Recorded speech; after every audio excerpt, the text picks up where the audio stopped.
కన్నా సామినేని ఉదయభాను గారు సైకిల్ తొక్కితే కూడా దాని మీద ట్రోలింగ్ చేస్తూ ఆయన జనసేన పార్టీలో అసంతృప్తిగా ఉన్నారు. ఆయన సైకిల్ పార్టీలోకి వెళ్తున్నాడు అని చెప్పి కామెంట్లు చేస్తున్న వారికి నేను సూటిగా కొన్ని ప్రశ్నలు వేస్తున్నా. సామినేని ఉదయభాను గారి కంటే ముందు జిల్లా అధ్యక్షుడిగా ముందు చెప్పుకోవాల్సింది నెట్టం రఘురాం గారు. ఆయన మా గతంలో మంత్రిగా చేశారు. ఆయన తర్వాత తెలుగుదేశం పార్టీ జిల్లా అధ్యక్షుడు చేశాడు. అదేవిధంగా కేటీసీ బ్యాంక్ చైర్మన్, ఇప్పుడు జిల్లాకి మంత్రిగా చేసిన వ్యక్తి రఘురాం గారు.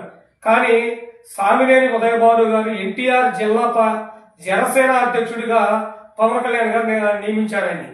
ఆయన నియమించిన తర్వాత జనసేన పార్టీ క్రియాశీలక సభ్యత్వం స్టార్ట్ అయ్యి ఈ రోజు 60,000 మంది కృష్ణా ఎన్టీఆర్ జిల్లాలో జాయిన్ చేయించాడంటే ఆయన జనసేన పార్టీని ఉదయభాను గారు వచ్చిన తర్వాత ఏ విధంగా ముందుకు తీసుకెళ్తున్నాడో ప్రజలందరికీ అర్థమవుతుంది. అంటే ఉదయభాను గారి ఎదుగుదల చూసి ఓర్చుకోలేక ఇలాంటి పరిక్రమాల కామెంట్లు చేస్తున్న వారికి, చేపిస్తున్న వారికి కూడా నేను సూటిగా కొన్ని ప్రశ్నలు వేస్తున్నా. ఉదయభాను ఒక ఉద్యమ నాయకుడు. ఆయన ఏదో ఒక డబ్బుతోనో లేదా వేరే విధంగా వచ్చే నాయకత్వం మీద ఉదయభాను గారు జగ్గైపేట నియోజకవర్గం 3 సార్లు ఎమ్మెల్యే గెలిస్తే అక్కడ కాపు సామాజిక వర్గం ఉంది 18,000 ఓట్లే, 18 నుంచి 20,000 మధ్య. తర్వాత కమ్మ సామాజిక వర్గం అక్కడ 54,000 పైచిలుకు ఓట్లు ఉన్నాయి. అలాంటి నియోజకవర్గంలో 3 సార్లు, ఒకసారి 2 సార్లు ఏమో కాంగ్రెస్ పార్టీ నుంచి, ఒకసారి వైసీపీ పార్టీ నుంచి గెలిచారు. ఒకసారి వైసీపీ పార్టీ నుంచి 1800 ఓట్లతోనే ఓడిపోయాడు ఆయన. అంటే ఏ సామాజిక వర్గాలు ఆయనకు వెనుదోలుగా ఉన్నాయంటే బీసీలు, ఎస్టీలు, ఎస్సీలు, మైనార్టీలు మొత్తం కూడా సామినేని ఉదయభాను గారి వెనకాల ఎప్పుడు కూడా నిలబడ్డాయి.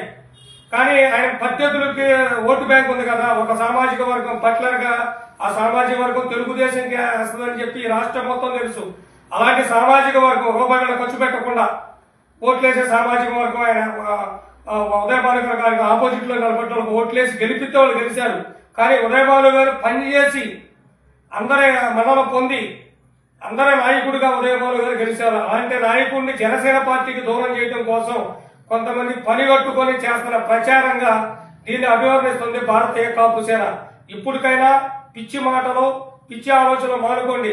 అంటే మీరు ఎంత ఉలిక్కి పడుతున్నారంటే ఉదయభాను గారిని చూసి ఎందుకు మీకు భయం అంటే మీరు భయపడిపోయారు. దాని అర్థం ఇదే.